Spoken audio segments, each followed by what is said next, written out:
7월 11일 확신에 찬 기도. 오랫동안 아이를 갖기 위해 노력했던 리처드와 수잔 부부는 수잔이 임신했을 때 아주 기뻐했습니다. 그러나 산모의 건강 문제로 아기가 위험하게 되자 리처드는 매일 밤 아내와 아기를 위해 깨어 기도했습니다. 그러던 어느 날 밤 리처드는 하나님이 돌보아 주신다고 약속하셨으니 이렇게까지 열심히 기도할 필요가 없다고 생각했습니다. 그러나 일주일 후 수잔은 유산하고 말았습니다. 리처드는 몹시 실망했습니다. 기도를 열심히 하지 않아서 아기를 잃은 것은 아닐까? 라는 생각이 들었습니다. 처음 볼 때는 오늘 본문 속 비유도 그렇게 말하는 것 같이 생각됩니다. 이 비유에서 이웃은 오로지 친구의 성가신 끈질김 때문에 친구를 도와주러 잠자리에서 나옵니다. 이런 식으로 읽으면 이 비유는 마치 하나님은 우리가 계속 귀찮게 졸라야만 우리의 기도를 들어주시는 것으로 해석됩니다. 그리고 열심히 기도하지 않으면 하나님은 아마 우리를 도와주지 않으실 거라는 것입니다. 그러나 클라인 스노드 그라스와 같은 성경 주석가들은 이것이 틀린 해석이라고 지적합니다. 이 비유의 진정한 초점은 이웃도 이기적인 이유로 우리를 도와주는데 하물며 자비로우신 하나님은 얼마나 더 우리를 도와주시겠는가 하는 것입니다. 그러므로 우리는 하나님이 결함 있는 인간들보다 더 위대하시다는 것을 알고 확신을 가지고 간구할 수 있습니다. 하나님은 결코 이 비유에 나오는 이웃이 아닙니다. 아니, 그 반대이십니다. 왜 아기를 잃게 되었는지는 모르지만 당신이 기도를 열심히 하지 않아서가 아니며 하나님은 그런 분이 아니라는 것을 알아야 합니다. 말씀. 너희 중에 아버지 된 자로서 누가 아들이 생선을 달라 하는데 생선 대신에 뱀을 주며. 누가복음 11장 5절에서 13절. 찬송 361장 기도하는 이 시간. 기도. 오늘도 하나님께서 저희 기도를 들으시고 응답하시리라는 확신을 가지고 또 중요한 것은 제 말이 아니라 하나님의 선하심이라는 사실에 감사하며 저와 다른 사람들의 필요를 들고 하나님 앞으로 나아갑니다. 아멘.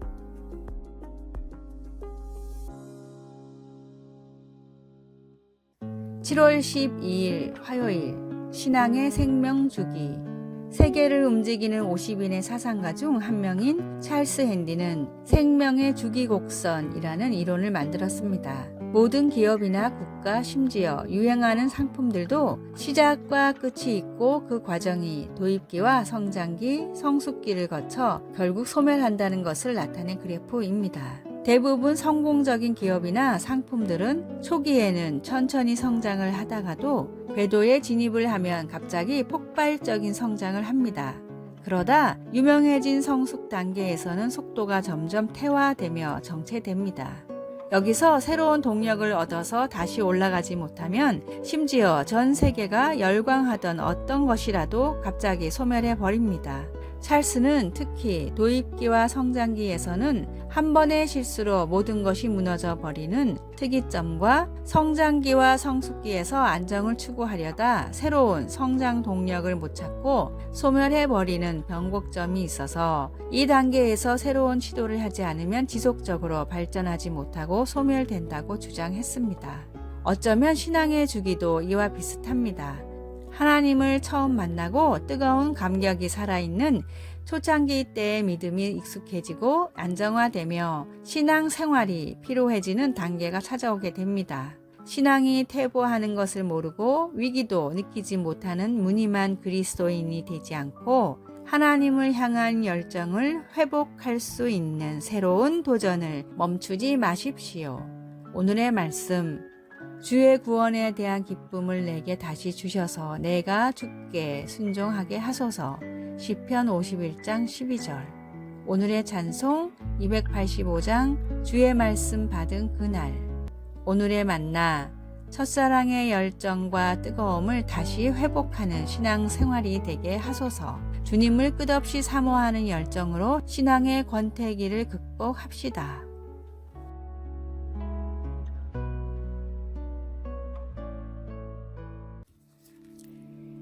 7월 13일 수요일 하나님의 도움을 구하기. 1800년대 후반 메뚜기 떼가 미네소타주로 내려와 무려 5년간 농작물을 훼손시켰습니다.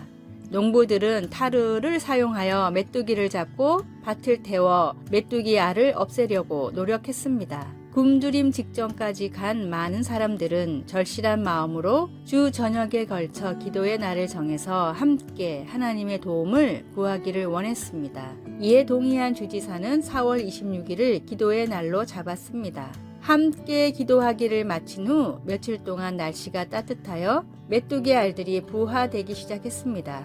하지만 나흘 후 놀랍게도 갑자기 온도가 영하로 떨어져 애벌레들이 모두 죽어버려서 많은 사람들이 크게 기뻐했습니다.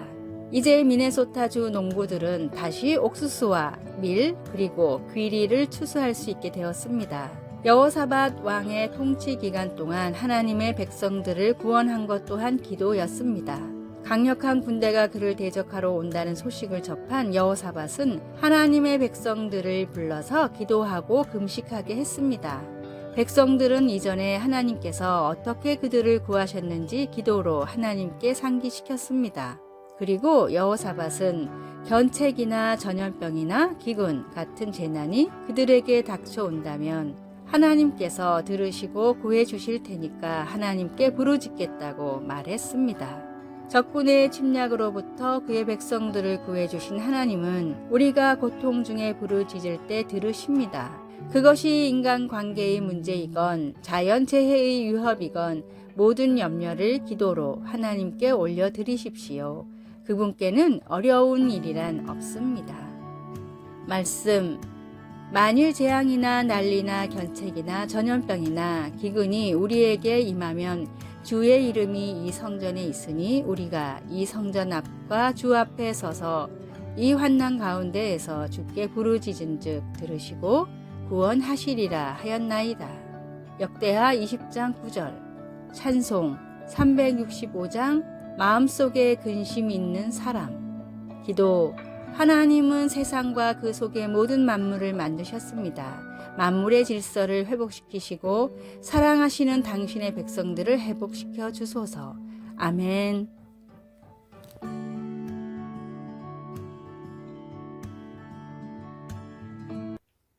7월 14일 목요일. 거북이와 개. 바다 거북은 알을 낳을 때 모래사장을 깊숙이 파서 100개나 낳습니다. 갓 태어난 바다 거북이 기어 올라오기에는 너무 깊은 구덩이지만 신기하게도 다친 곳 하나 없이 모래사장으로 기어 올라옵니다. 동물학자들의 실험에 따르면 구덩이에 알을 하나 묻어 놓았을 땐 나올 확률이 27%이지만 2개씩 묻어 놓았을 땐 84%, 4개 이상을 묻어 놓으면 100%의 확률로 새끼들이 구덩이를 빠져 나왔습니다. 최초로 태어난 바다 거북 새끼는 구덩이 벽을 파서 경사를 완만하게 만드는데 뒤이어 깨어난 거북이는 이 거북의 등을 타고 올라가 더 높은 벽을 파내고 나중에 깨어난 거북들도 차례차례 파낸 모래를 다져서 발판을 만듭니다. 시간이 조금 지나면 구덩이에서 모래사장으로 나갈 수 있는 완만한 길이 생기기 때문에 4마리 이상의 알이 있는 구덩이에 바다 거북들은 안전하게 밖으로 나올 수가 있었습니다. 그러나 개를 구덩이에 넣으면 정반대의 일이 일어납니다. 충분히 기어 나올 수 있는 높이임에도 올라가는 개를 끌어내리느라 혈안이 돼서 결국 빠져나오는 개는 몇 마리 없이 서로 힘을 빼다가 대부분 죽고 맙니다. 위기일수록 필요한 것은 끈끈한 협력입니다. 잘못을 서로 인정하고 개선하는 것도 중요하지만 하나의 믿음으로 말씀대로 연합하는 것이 더더욱 중요합니다. 하나님을 믿는 성도끼리의 거룩하고 아름다운 연합으로 신앙의 위기를 지혜롭게 극복해 나가십시오. 오늘의 말씀. 아무 일에든지 다툼이나 허영으로 하지 말고 오직 겸손한 마음으로 각각 자기보다 남을 낮게 여기고. 빌립보서 2장 3절. 오늘의 찬송 475장 인류는 하나 되게. 오늘의 만나. 선한 마음으로 연합하는 그리스도인들을 위해 기도하게 하소서. 갈등과 분란을 조장하지 말고 지혜롭게 해결하고자 노력합시다.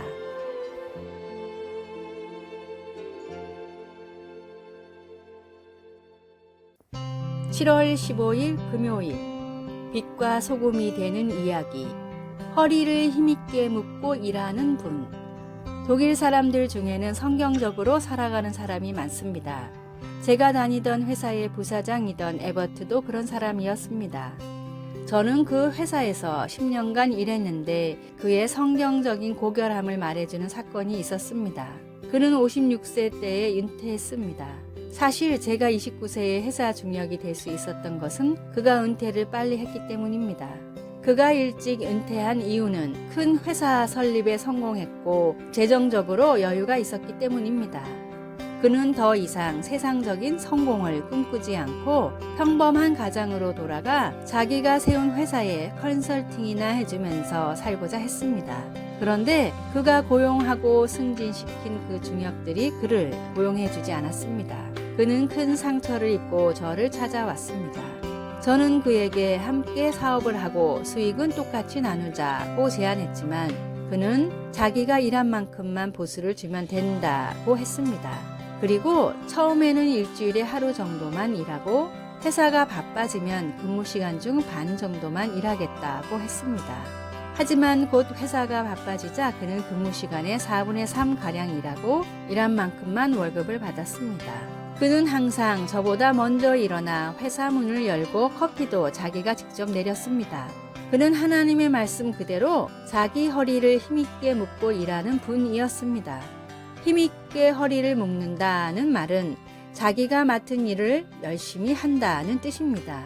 그런 그가 있어서 저는 더 열심히 일할 수 있었습니다. 지극히 작은 것에 충성된 자는 큰 것에도 충성되고 지극히 작은 것에 불의한 자는 큰 것에도 불의하니라. 누가복음 16장 10절. 아래의 빨간색 글자 구독을 누르시어 더 많은 전도의 열매를 맺으시기를 기도합니다.